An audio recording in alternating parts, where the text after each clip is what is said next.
The story of the companions of the Sabbath. They were a group of Jews, also known as Bani Israel, who lived near the sea. During this time, because of their continual disobedience, they were prohibited from a lot of good things. They were commanded by Allah that on Saturdays, also known as the Sabbath, not allowed to do any work. So the fishermen who lived near the sea were not allowed to fish on that day. But this was a very difficult test for the fishermen, because every Saturday Allah made all types of fish appear in the sea in great numbers. But during those days, the same fishes would vanish and the fishermen would come back empty-handed. This was a trial from Allah to test the faith, obedience and patience of the fishermen. This test frustrated the fishermen a lot. They could not tolerate the day of Sabbath any longer. So they came up with a plan to trick Allah. They would lay out their fishing traps on Fridays, and the fish that visited on Saturdays were caught in the traps.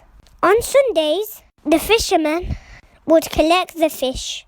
In doing so, they deliberately disobeyed Allah, even if technically they did not fish on Saturdays. Fish, in fact, were caught because of their trickery.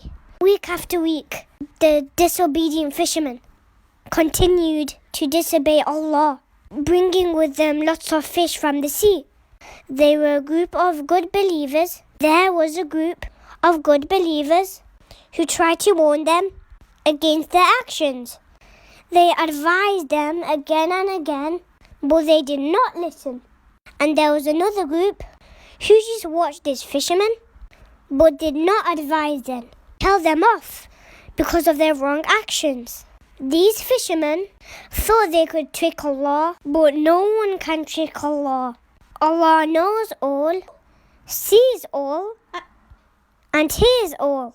It was at this time that the anger of Allah fell upon these fishermen. Allah sent a humiliating punishment upon these people, which was turning the criminals, those who tried to trick Allah, into despised monkeys.